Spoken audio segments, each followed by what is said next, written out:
யதுகுலத்திலே தோன்றிய உக்கிரசேனன் வடமதுரையை ஆண்டு வந்தான். அவனுக்கு கம்சன் என்ற புதல்வனும் கம்சை, தேவகி என்று 2 புதல்விகளும் பிறந்தார்கள். தக்க வயதடைந்ததும் தேவகியை வசுதேவர் என்பவருக்கு மணம் முடித்துக் கொடுத்தார் மன்னர் உக்கிரசேனர். தேவகி கணவன் வீடு செல்லும்போது அந்த தேரை தானே ஓட்டிச் சென்றான் கம்சன். சகோதரியிடம் அத்தனை பாசமும் அன்பும் கொண்டவனாக இருந்தான் அவன். கம்சா, உன் தங்கையான இவளுடைய 8வது குழந்தை உன்னை கொல்லப் போகிறது. இதை அறியாத நீ அவளுக்கு தேரொட்டியாக போகிறாயா? திடுக்கிட்டு போனான் கம்சன். இவளுக்கு குழந்தை பிறந்தால் அல்லவா அது என்னை கொல்லும். இவளையே கொன்று விடுகிறேன்.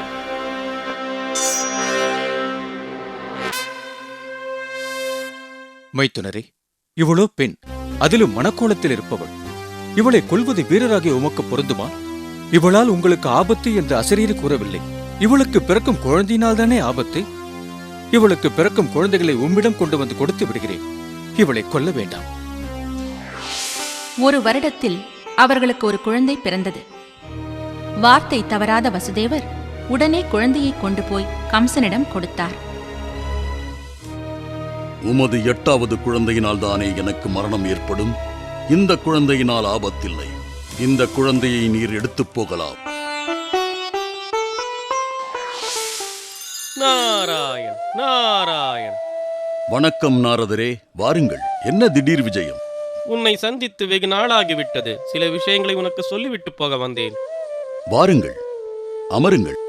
நாராயண, நாராயண. கம்சா, பூர்வ ஜென்மத்தில் நீ காலநேமி என்ற அரசனாக இருந்தாய். ஹரியினால் கொல்லப்பட்டாய். இந்த ஜென்மத்திலும் உன்னை கொல்வதற்காக ஹரியே மானிடனாக அவதரிக்கப் போகிறார். கம்சனை பயம் சூழ்ந்து கொண்டது. அடங்கா கோபம் கொண்டான். உடனே வசுதேவரையும் தேவகியையும் விலங்கிட்டு சிறையில் அடைத்தான். அவர்களுடைய 6 குழந்தைகளையும் ஒரு சேர கொன்றான்.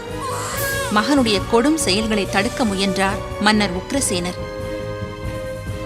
தந்தையையும் சிறையில் அடைத்தான் கம்சன். பிறகு பகாசுரன், சாணூரன், திருநாவர்தன், பூதனை, கேசி, நரகாசுரன் முதலான அசுரர்களோடு சேர்ந்து கொண்டு யாதவர்களையும் மற்ற நேர்மையான மன்னர்களையும் துன்புறுத்தினான் கம்சன். இந்த தருணத்தில் சிறையிலிருந்த தேவகியின் கர்ப்பத்தில் 7வது சிசுவாக ஆதிசேஷன் உருவானார். மனைவி மீண்டும் கருவுற்றதை அறிந்த வசுதேவர் வேதனைப்பட்டார். பகவான் ஹரி மாயையை அழைத்து, மாயா, தேவகியின் கர்ப்பத்தில் தோன்றியுள்ள ஆதிசேஷனை கோகுலத்தில் வாழும் வசுதேவரின் முதல் மனைவியான ரோகிணியின் வயிற்றுக்கு மாற்றிவிடு. அதோடு நீயும் அங்கு யசோதையின் பெண்ணாக பிறந்துவிடு. ஆவணி மாதத்து அஷ்டமியின் ரோகிணி நட்சத்திரத்தில் பகவான் குழந்தையாக அவதரித்தார். பகவான் நாராயணன் கிருஷ்ணனாக அவதரித்ததுமே வசுதேவரின் கைவிலங்குகள் தளர்ந்து நழுவின. சிறை காவலர்கள் ஆழ்ந்த நித்திரையில் மயங்கி கிடந்தனர். சிறை கதவுகள் தானாக திறந்து கொண்டன. குழந்தையை துணி பரத்திய கூடையில் வைத்தார் வசுதேவர். இதே வேளையில் கோகுலத்தில் நந்தகோபனின் மனைவிக்கு மாயை மகளாக பிறந்திருந்தாள்.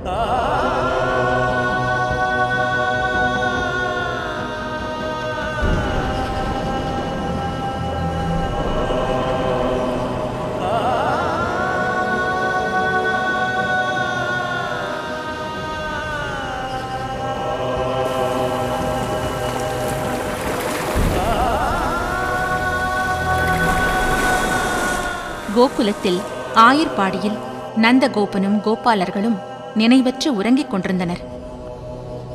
வசுதேவர் யசோதை படுத்திருந்த அறைக்குச் சென்றார். தான் சுமந்து வந்த கிருஷ்ணனை அவள் அருகில் வைத்தார். யசோதை அருகில் இருந்த பெண் குழந்தையை கூடையில் வைத்துக் கொண்டார். சிறைச்சாலை நோக்கி நடந்தார்.